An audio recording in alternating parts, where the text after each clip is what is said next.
ಈ ಒಂದು ಸ್ಪರ್ಧಾತ್ಮಕ ಪರೀಕ್ಷೆಗಳಿಗೆ ಒಂದು ದೃಷ್ಟಿಯಲ್ಲಿಟ್ಟುಕೊಂಡು ವಿಶೇಷವಾಗಿ ನಾಗರಿಕ ಸೇವಾ ಪರೀಕ್ಷೆಗಳ IAS ಇರ್ಬೋದು, KS ಇರ್ಬೋದು, PS ಇರ್ಬೋದು, ಎಲ್ಲ ಪರೀಕ್ಷೆಗಳನ್ನು ದೃಷ್ಟಿಯಲ್ಲಿಟ್ಟುಕೊಂಡು ಈ ಒಂದು ಕನ್ನಡದ ಒಂದು ಸ್ಪರ್ಧಾತ್ಮಕ ಮಾರುಕಟ್ಟೆಗೆ ಸ್ಪರ್ಧಾ ಅರಿವು ಎನ್ನುವ ಹೊಸ ಮಾಸಪತ್ರಿಕೆ ಬಂದಿದೆ. ಈ ಒಂದು ಮ್ಯಾಗ್ಝಿನ್ನ ಹಿಂದಿನ ರೂವಾರಿ ಶ್ರೀಯುತ ಭೈರಪ್ಪನವರು IRS. ಈ ಭೈರಪ್ಪನವರ ಬಗ್ಗೆ ತಮಗೆಲ್ಲ ಗೊತ್ತಿರುವಂತೆ ಈ ಒಂದು ಸ್ಪರ್ಧಾತ್ಮಕ ಪರೀಕ್ಷೆಗಳಲ್ಲಿ ಅಪಾರವಾದ ಯಶಸ್ಸನ್ನು ಪಡೆದಂಥವರು. ಅವರಿಗೆ ಈ ಒಂದು ಸ್ಪರ್ಧಾತ್ಮಕ ಪರೀಕ್ಷೆಗಳ ಒಂದು ನಾಡಿ ಮಿಡಿತ ತುಂಬ ಚೆನ್ನಾಗಿ ಗೊತ್ತಿದೆ. ಆ ನಾಡಿ ಮಿಡಿತದಕ್ಕೆ ಅನುಗುಣವಾಗಿ ಯಾವುದು ಬೇಕು ಯಾವುದು ಬೇಡ ಅನ್ನುವ ಒಂದು ಪರಿಕಲ್ಪನೆಯನ್ನು ದೃಷ್ಟಿಯಲ್ಲಿಟ್ಟುಕೊಂಡು ಈ ಒಂದು ಸ್ಪರ್ಧಾ ಅರಿವು ಎನ್ನುವ ಮ್ಯಾಗ್ಝಿನನ್ನು ಅವರು ಬಿಡುಗಡೆ ಮಾಡಿದ್ದಾರೆ. ಈ ಒಂದು ಮ್ಯಾಗ್ಝಿನ್ ಕನ್ನಡ ಮತ್ತು ಇಂಗ್ಲೀಷಲ್ಲಿ ಲಭ್ಯವಿದೆ. ಸೊ ಈಗ ನಾವೇನು ಮಾಡ್ತಾ ಇದ್ದೀವಪ್ಪ ಅಂತಂದರೆ, ಈ ಸ್ಪರ್ಧಾ ಅರಿವು ಅಂತಕ್ಕಂಥ ಮ್ಯಾಗ್ಝಿನನ್ನು ನಾವು ಪ್ರತಿ ದಿವಸ ಒಂದಷ್ಟು ಕ್ವಶನ್ಸ್ ಹಾಕ್ತೀವಿ. ಆ ಒಂದು ಕ್ವಶನ್ಸ್ಗೆ ತಾವು ಆನ್ಸರನ್ನು ಆ ಒಂದು ಕಾಮೆಂಟ್ ಬಾಕ್ಸಲ್ಲಿ ಆನ್ಸರ್ಸ್ ಹಾಕ್ಬೋದು.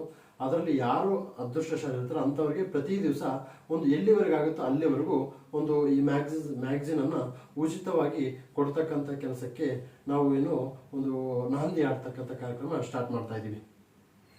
ಈಗ ಈ ಒಂದು ಮೊದಲ ದಿನದ ಪ್ರಶ್ನೆಗಳು ಮತ್ತು ಅದಕ್ಕೆ ತಾವು ಉತ್ತರಗಳನ್ನು ಕಾಮೆಂಟ್ ಬಾಕ್ಸಲ್ಲಿ ಮೆನ್ಷನ್ ಮಾಡಬೇಕು. ಅದರಲ್ಲಿ ಒಬ್ಬ ಅದೃಷ್ಟಶಾಲಿಗೆ ಇಂತಹ ಒಂದು ಮ್ಯಾಗ್ಝಿನ್ ಪ್ರತಿ ದಿವಸ ನಾವು ಕೊಡ್ತಿರ್ತೀವಿ. ಈಗ ನಾವು ಕ್ವಶನ್ಸನ್ನು ನೋಡೋಣ.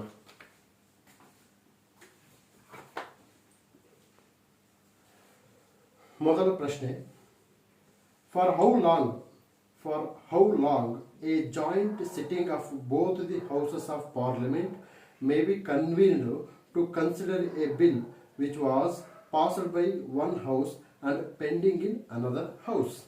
ಮತ್ತೊಮ್ಮೆ ಕ್ವಶನ್ ಓದ್ತೀನಿ. For how long a joint sitting of both houses of parliament may be convened to consider a bill which was passed by one house and pending in another house. So answers ಏನಿರ್ತಾವಪ್ಪ ಅಂತಂದರೆ, first option A 3 months, option B 6 months, option C 9 months, option D 12 months. So options ಮತ್ತೆ ಹೇಳ್ತೀನಿ. Option A 3 months, option B 6 months, option C 9 months, option D 12 months. ಎರಡನೇ ಪ್ರಶ್ನೆ, supreme court has made right to free education as the part of which among the following rights. ಪ್ರಶ್ನೆ ಮತ್ತೊಮ್ಮೆ, supreme court has made right to free education as the part of which among the following rights. Option A right to life, option B right against exploitation, option C right to freedom of speech and expression, option D cultural and educational rights. ಮೂರನೇ ಪ್ರಶ್ನೆ, which among the following parts of constitution of India includes the concept of welfare state. Which among the following parts of constitution of India includes the concept of welfare of state. Option A preamble, option B fundamental rights, option C directive principles, option D fourth schedule. ಮೂರನೇ ಪ್ರಶ್ನೆ, which among the following parts of Constitution of India includes the concept of welfare states? Which among the following parts of Constitution of India includes the concept of welfare states? Option A preamble, option B fundamental rights, option C directive principles of state policy, option D fourth schedule. Fourth question, the protection of wildlife comes under which of the following in Constitution of India? Protection of wildlife comes under which of the following in Constitution of India? ಒಂದನೇ option fundamental duties, ಎರಡನೇ option directive principles, third option seventh schedule. So ಈ ಮೂರರಲ್ಲಿ ಯಾವ್ಯಾವುದರಲ್ಲಿ ಒಂದು wild life ಒಂದು ಇಶ್ಯೂಸ್ಗೆ cover ಮಾಡಿದೆ ಅಂತ ಕೇಳಿದ್ದಾರೆ. Select the correct options from the above course given below. Option 1 and only ಅಂದರೆ fundamental duties and directive principles. Option B, option 2 and 3. Option 2 and 3 ಯಾವುದಂತಂದ್ರೆ DPSP ಮತ್ತು seventh schedule. Option C 1 and 3 fundamental duties and seventh schedule. Option D 1, 2, 3 ಅಂದರೆ fundamental duties, DPSP, seventh schedule. So ಈ wild life ಅನ್ನೋ ವಿಚಾರ fundamental duties, DPSP ಅಥವಾ seventh schedule ಈ ಮೂರರಲ್ಲಿ ಯಾವುದ್ರಲ್ಲಿ cover ಮಾಡಿದೆ, ಒಂದರಲ್ಲ ಅಥವಾ 1, 2 ಅಥವಾ 1, 2, 3 ಅಂತ ಈ ಆ್ಯಂಗಲ್ ಅಂತ ಕ್ವಶನ್ ಕೇಳಿದ್ದಾರೆ. Option A 1 and only, Option B 2 and 3. Option C 1 and 3. Option D 1, 2, 3. Next question. Which among the following languages was included in the 8th schedule by Constitution Amendment Bill on 10th April 1967? Which among the following languages was included in the 8th schedule by the Constitution Amendment Bill on 10th April 1967? Option A Assamese, Option B Sindhi, Option C Gujarati, Option D Konkani. Sixth question. Who called the preamble as a political horoscope of Indian Constitution? Sixth question. Who called the preamble as a political horoscope of Indian Constitution? Option A Thakurdas Bhargava. Option B N.A. Palkiwala. Option C K.M. Munshi. Option D Jawaharlal Nehru. Seventh question. Which among the following committees recommends allocation of time for discussion on various items in a House of Parliament? Which among the following committees recommends allocation of time for discussion on various items in a House of Parliament? Option A Business Advisory Committee. Option B Rules Committee. Option C Committee on Subordinate Legislation. Option D Committee on Papers Laid on the Table. Eighth question. Which of the following articles constitute the directive principle of state policy in Indian Constitution? Option A Article 12 to 35. Option B Article 36 to 51. Option C Article 35 to 51. Option D none of the above. Ninth question. In which case the Supreme Court for the first time limited the power of Parliament to amend the Constitution for the first time? I repeat, in which case the Supreme Court for the first time limited the power of Parliament to amend the Constitution for the first time? Option A Minerva Mills case. Option B A.K. Gopalan case. Option C Golaknath case. Option D Keshavananda case. The principle of collective responsibility is enshrined in which article of the Constitution?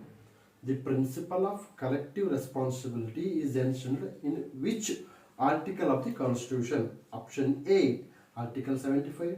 Option B Article 76. Option C Article 77. Option D Article 78.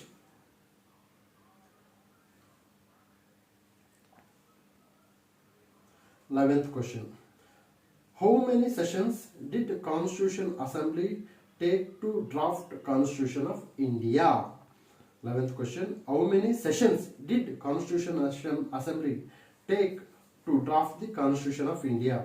Option A 10, Option B 11, Option C 13, Option D 15. Several features of the Constitution of India have been borrowed from the different sources. Which of the following is not correct? Which of the following is not a correct match in this context? Option E, Government of India Act 1935. So, we have bought federal scheme. Option B, British Constitution, concurrent list. Option C, US Constitution, fundamental rights. Option D, Japanese Constitution, the procedure established by law. ಇಲ್ಲಿ question ಏನು ಕೇಳಿದಂದ್ರೆ ಯಾವ ಒಂದು ಭಾಗ ಯಾವ ಒಂದು ಮೂಲದಿಂದ ಏನನ್ನು ತಂದಿಲ್ಲ, ಯಾವ್ದು ಕರೆಕ್ಟಾಗಿ ಮ್ಯಾಚ್ ಆಗಿಲ್ಲ ಅಂತ ಕೇಳಿದಾನೆ. ಕರೆಕ್ಟ್ ಅಂತ ಯಾವ್ದು ಹೇಳಿ start. Which of the following writs can be issued against a private individual? 14th question. Which of the following writs can be issued against a private individual? Option A, habeas corpus. Option B, prohibition. Option C, mandamus. Option C, certiorari. Next question. Which of the following article promotes? Which of the following article promotes the formation of village panchayats? Formation of village panchayats. Option A, Article 39. Option B, Article 40. Option C, Article 41. Option D, Article 42. Next question. Which of the following is not the domain of the union government? Which of the following is not in the domain of union government?